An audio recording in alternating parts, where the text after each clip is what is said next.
প্রথমে বলে নিই যে যে স্মার্ট মিটারের যে মানে খারাপ দিকটা আছে সেই দিকটা আমরা যা জানতে আমরা পেরেছি এবং অলরেডি কল্যাণীতেও বসিয়েছে।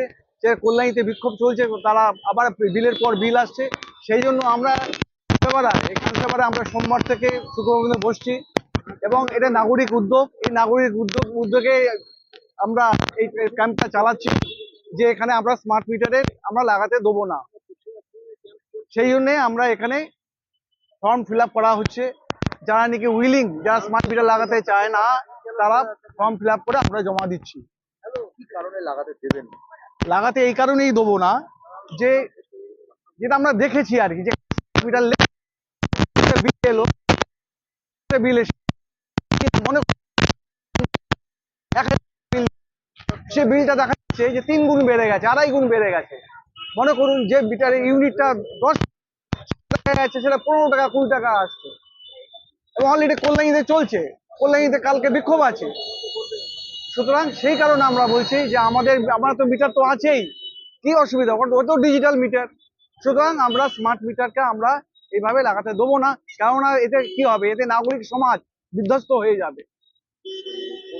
আপনারা এই যে ক্যাম্পেইন কটা থেকে কটা পর্যন্ত চলছে?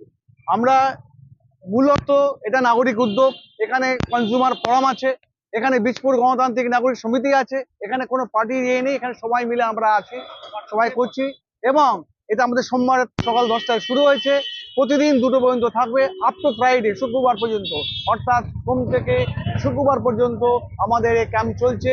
যারা স্মার্ট মিটার লাগাতে চায় না তারা এখানে ফর্ম নেবে, ফিল আপ করবে, ওখানে জমা দেবে। এখনো পর্যন্ত কতজন গ্রাহক আপনাদের সাথে যোগাযোগ করেছে? তাও নিয়ে আবার অ্যাবাভ 500 কাস্টমার আপনাদের সাথে? দুদিনে, অনলি ফর 2 days। আজকে তো 3rd ডে চলছে।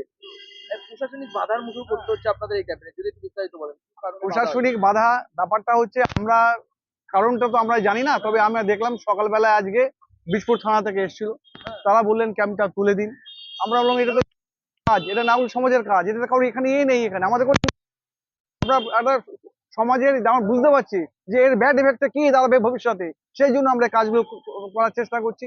তারপরে আবার পুলিশে আবার এসছেন, তারাও এসে বলেন ঠিক আছে তাহলে আপনার একটা রিটিন অ্যাপ্লিকেশন দিন, আপনার যে বসছেন। আমরা ঠিক আছে আমি যাবো, কালকে আমরা যাচ্ছি বীজপুর থানা, কালকে আমরা যাবো, গিয়ে আমরা আমাদের যা যা কাজ ফর্মালিটিস, যে অ্যাপ্লিকেশন লিখে দেওয়া, পারমিশন আমরা করবো।